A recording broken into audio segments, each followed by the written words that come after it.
em không lên làm à? Ra mình về làm như của mình luôn. Đi đi. Rồi, lần này là lần cuối nhá. Rồi. Có lần thứ 3 nữa đâu.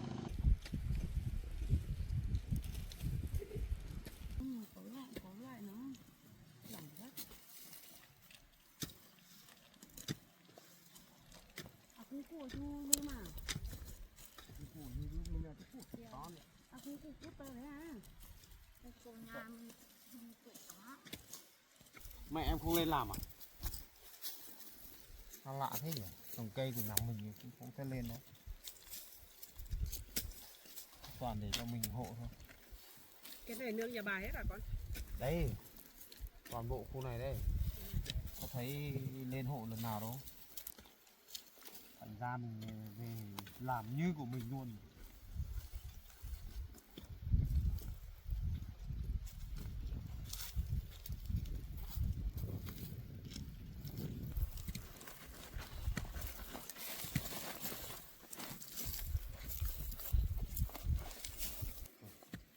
Anh cũng thích trồng nữa. Làm gì cô hố đây này. Để cho để 5 phút. Đi trồng nữa.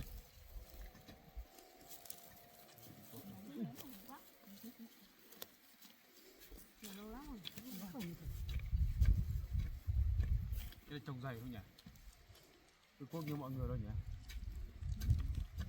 Mọi người cốt đều lắm con ạ. Con có làm được đều như mọi người không? Nóng quá, muốn cởi áo rồi.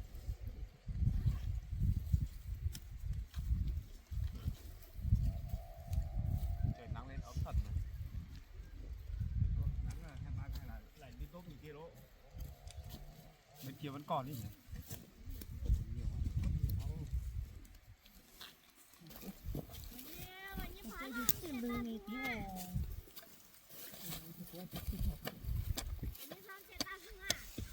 Cái đồ nhà tứ mặt đó thì chúng ta phối nó hoàn thành một quả.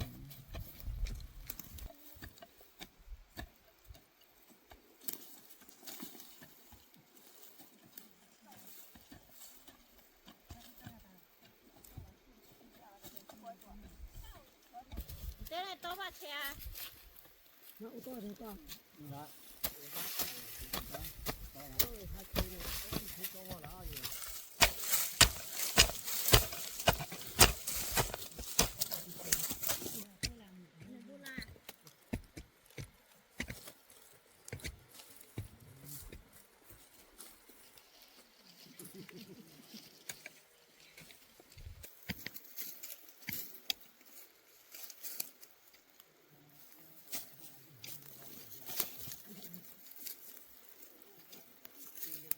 Khá dài này, alo hả? Alo hả, ta cả chó này.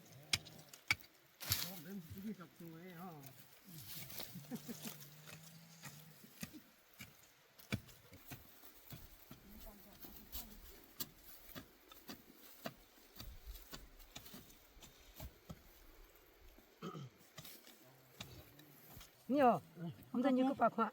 Cái cho hiểu nó cách nhìn vào là. Cái nhà làm điều ấy. Cho tài sự hệ. Dư.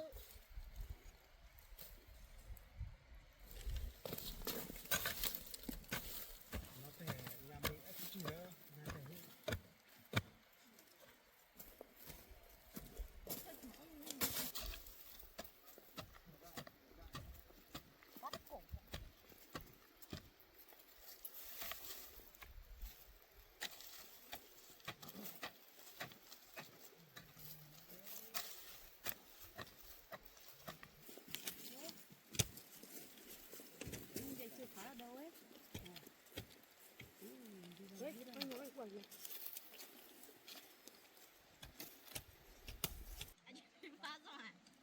Đi ba phun cô hiểu không?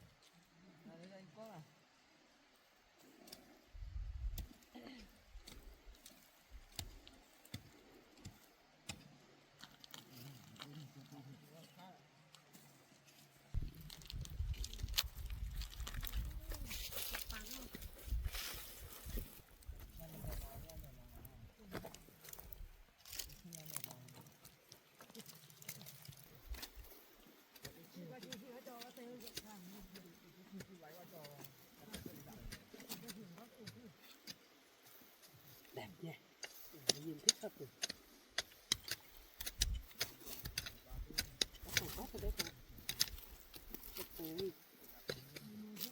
hiếu của bà của con á, bà chia ở dưới đấy đi chút hiếu của con. Bà rộng nhỉ, rộng mênh mông nhiều này, bà chia cho con mấy tí đấy cho cái mà con dọn hết đi, chưa đốt đâu phải không? Mai mình dọn rồi cháu được không? Cái này dọn sạch rồi đấy.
Cố gắng giúp mọi người trồng còn nhiều lắm.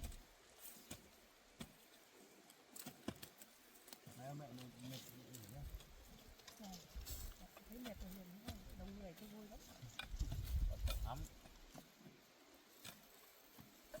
Con nhỉ, mấy mông nó hết rồi.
Ôm tên rất thế họ chấp nhận rất thế bạn. Mà thấy chê nhưng mà cái khả Mà chưa vào thừa. Quả mà quả thịt. người ta khả chê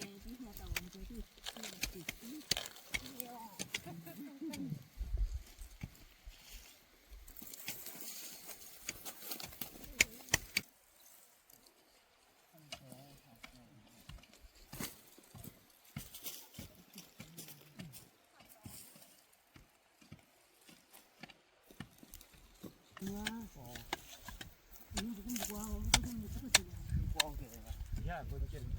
nhưng mà nhưng giờ giờ chỉ chuyện như vậy. Ông đi chỉ làm như thế này. Đi cho nó.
Chẳng tìm nghiệp hay phải bảo là đất cho má chỉ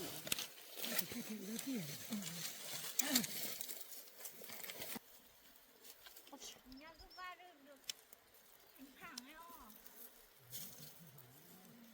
Rồi cái ba ho.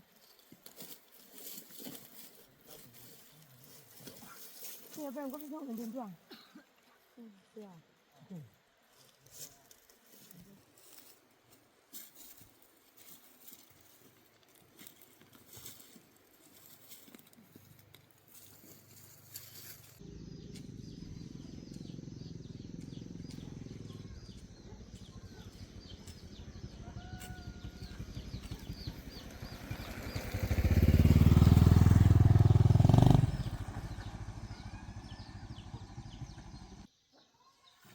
giờ mình vay được tiền này. Hoặc là mình đi mua cái giấy với cái bút để viết giấy cam kết để cho cái thằng kia nó không đi đòi mình nữa. Giờ mình cứ đưa cho nó không này, mai nó đi đòi mình nữa thì sao? Mình đi mua giấy thì không, nó lại đòi. Mà không được, mình phải gọi cho nó trước, cho nó đi ra cái chỗ hôm nọ kia. Thì nó mình đợi nó lâu.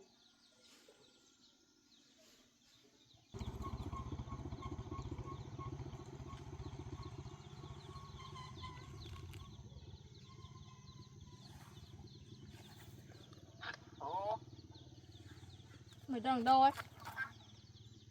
Tao đang đi làm mấy cuộc vặt linh tinh, có cái chuyện gì? Mày đi ra cái chỗ hôm nọ đi, tao lấy tiền cho mày. Thế mày chuẩn bị được tiền cho tao chưa? Được rồi, mày xuống nhanh lên, không tí nữa tao không có thời gian đâu. Rồi. Xuống ngay. Cái chỗ hôm nọ nhá. Ok. Nhá.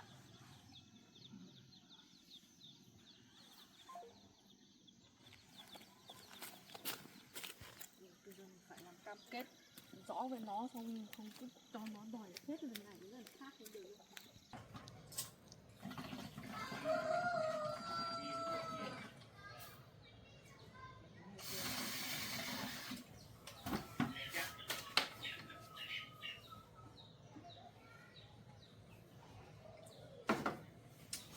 Ai da, mình chuẩn bị tiền nhanh thế nhỉ? Tiền tiêu rồi đấy.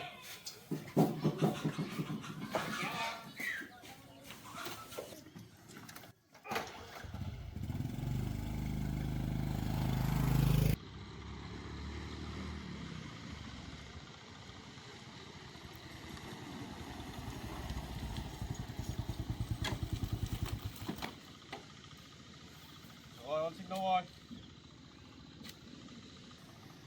Rồi, đúng vị trí rồi mà, con sinh đâu rồi? Mày trốn đâu rồi, ra đây xem nào.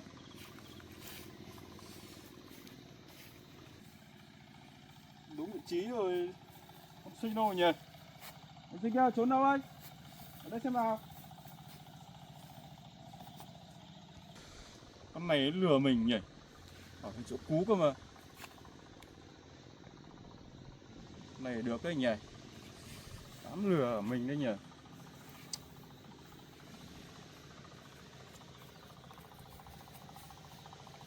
Này gọi nó xem nào.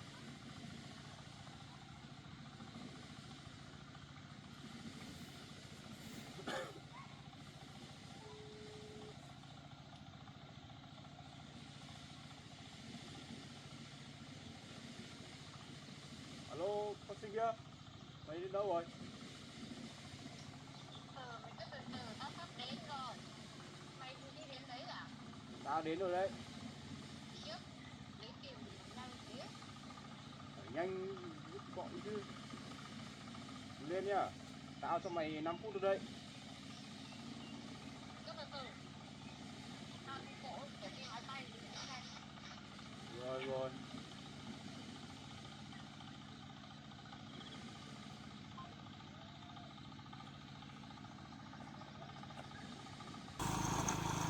Tưởng như lừa mình. Thế nhỉ? Mày lấy tiền lại gần chết rồi đấy.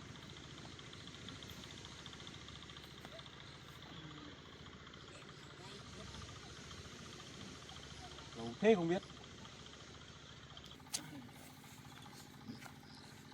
Mình lấy ít quá nhỉ. Thế bảo lấy 20 củ phải ngon hơn không? Không được. Lấy ít tích nhiều chứ. Ăn từ từ chứ.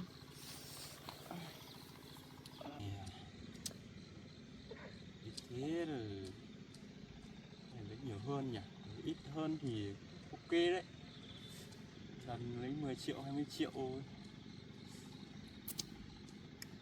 Ăn dần chứ. Lúc này nó cho nó béo đấy chứ. Rồi. Nhanh chứ. Rất mất bao nhiêu phút đâu. Không, đâu. Trước khi tao đưa tiền cho mày, tao phải viết cái giấy cam kết cho mày đã. Không, mày suốt ngày đòi tao không có tiền suốt ngày cho mày thế này đâu. Gì? Cam kết nữa cơ à? Không à? Chả thế à? Có hôm nọ kia mày hứa với tao là mày không đòi nữa cơ mà. Ôi Đi rồi. xuống dưới kia viết, ở trên đây không tiện đâu. Rồi.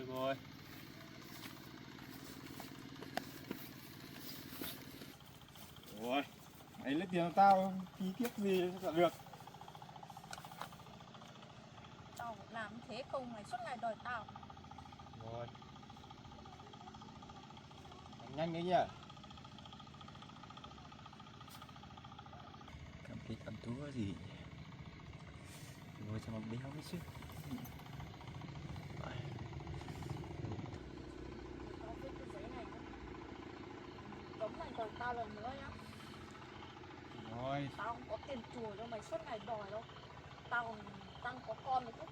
Mày suốt ngày đòi thế này. Rồi. Tao dạo này hơi thiếu tiền nên là hỏi mày thôi. Đến lúc lần này thôi. Tao viết cái giấy này cho mày ký. Không nhìn cái mặt mày tao đéo tin được. Được rồi. Hôm nọ kia cho chưa được 2-3 ngày, hứa với tao là không lấy nữa. Bây giờ được 2-3 ngày lại đòi. Rồi tao lấy nốt lần này thôi. Mày hứa đấy nhá. Hứa chứ. Có ký giấy đàng hoàng đấy nhá. Còn mày ký đây. Rồi, Lần này là lần cuối nhá. Rồi. Có lần thứ 3 nữa đâu. Ok. Mày biết tao đi lấy tiền khó lắm nào. Mày tưởng tao ở đấy sướng lắm à? Rồi. Ở đấy người ta có cho tiền cho tao đâu mà tao không phải lấy tiền của mày. Rồi xong rồi đấy. Nốt lần này thôi được rồi. Mày hứa nhá. Ok. Mày nhìn cái mặt mày không uy tín thế nào. Trước mày nói với tao là không đòi, bây giờ lại đòi. Rồi tao hứa nốt lần này. Mày nhớ đấy nhá. Rồi. Mày ký ở đây rồi nhá. Ok. Mày ký vào đây rồi. Có chữ ký ở đây rồi. Bây giờ mà có lần thứ 3 nữa, tao có cái giấy này tao không tha cho mày đâu. Rồi. Tao hứa Mày lên suốt nốt lần ngày này đòi ok chưa? tao đâu.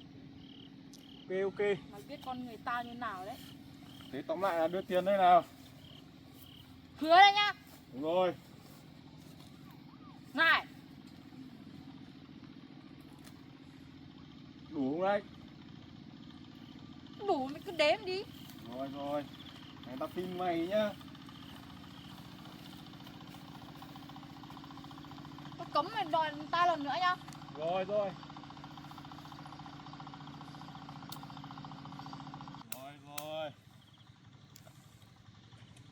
Ngon thế. Rồi thế nhá. Đòi tao lần nữa nhá. Rồi.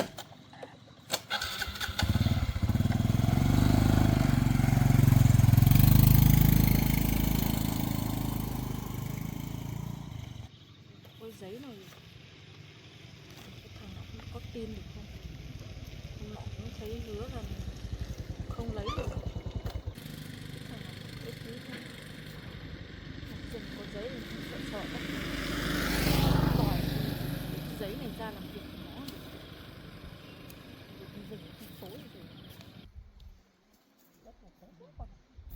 Mận này nhìn thấy mỏng mỡ lắm mày nhỉ?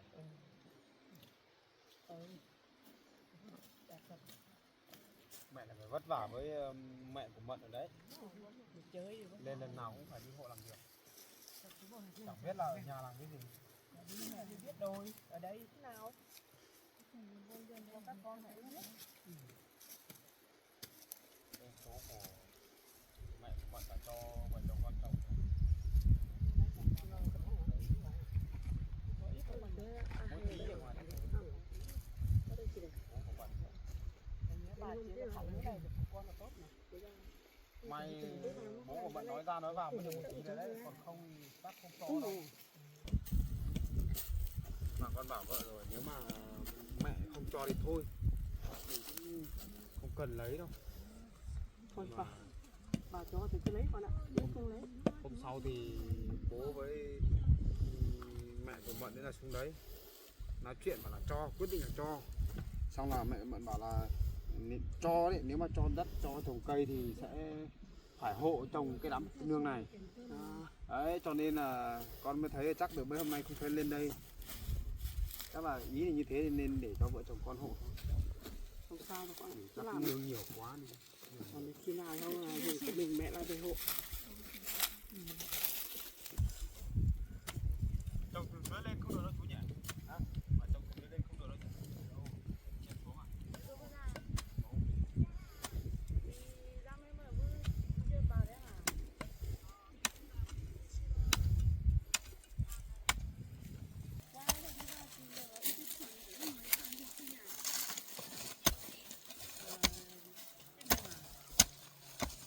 Có thêm một cái cuống thì tốt nhỉ? Ừ. 3 người cuống thì 3 người cuống được nhau, 2 người. Ôi chỗ này cuốc đất thì nhiều đó. Ôi đất bồi, đất bồi.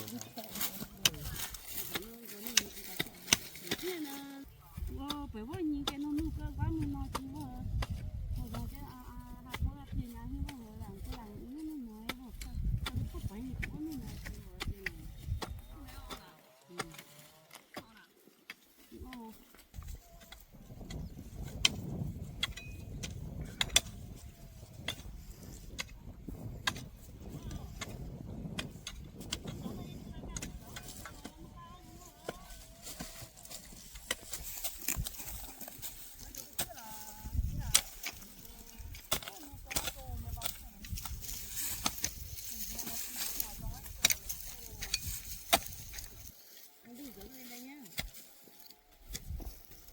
đây cái mà thì không đâu chẳng thích cựa đến gì chẳng thích cựa bây giờ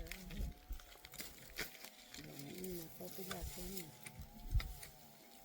được rồi là như mà nó phải êm đây là đây như lo cơ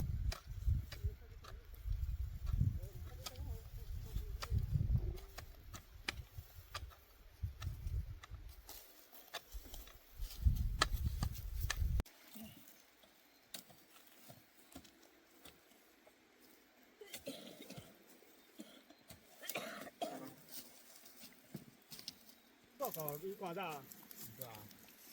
Rồi con thổi thổi hả? Nhà con nhà mẹ ra rồi. À.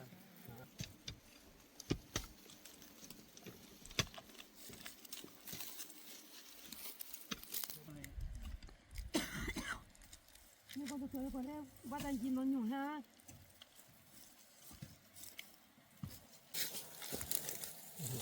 Nó cứ nói chậm chậm à? Thổi đúng là lấy con. con cô về như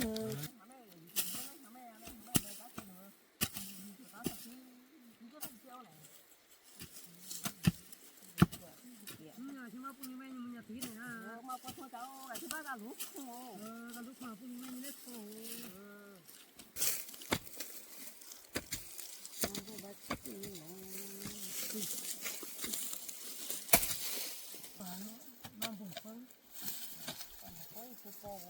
Tăng cái này.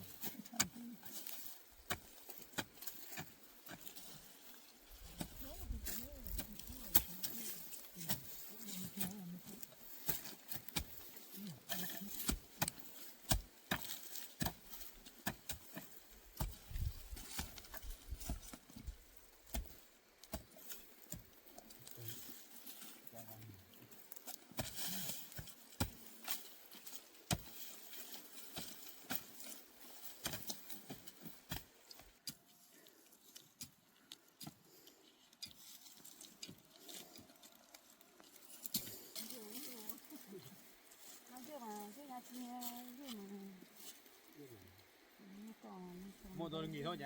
Nghỉ rồi, chủ hết cuốn này nghỉ rồi. Ăn bao cây đó. Đây, hai ba cây này. Có ra ngoài là có thể chứ chứ à? Có thể không?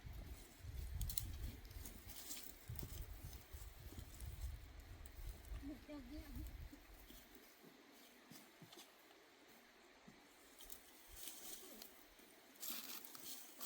Mọi người hơi chậm chậm tí vậy sao nhá.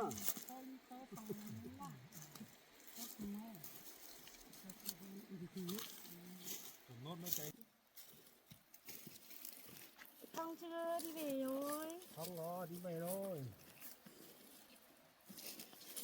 Xong rồi, đi về đây.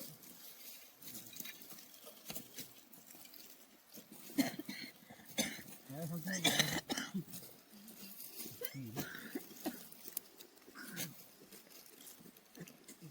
Tiền đưa này, không tiền đưa này. Đi vô. Không tiền đưa. Không phải cái nhà Vô. nó đi hoa. Vô hô. Nhà đi hoa như này, cái đường đi nhau đó này, cái tiền tiền đưa. Cơ, cho vô tắm bạc không. Thì nhà cái tiền đưa. Thế. Đó, không tập phun vô thôi. Thế là phù à. Thôi. Để rồi. Để đâu? Thì hát. Hát. Anh này, chính là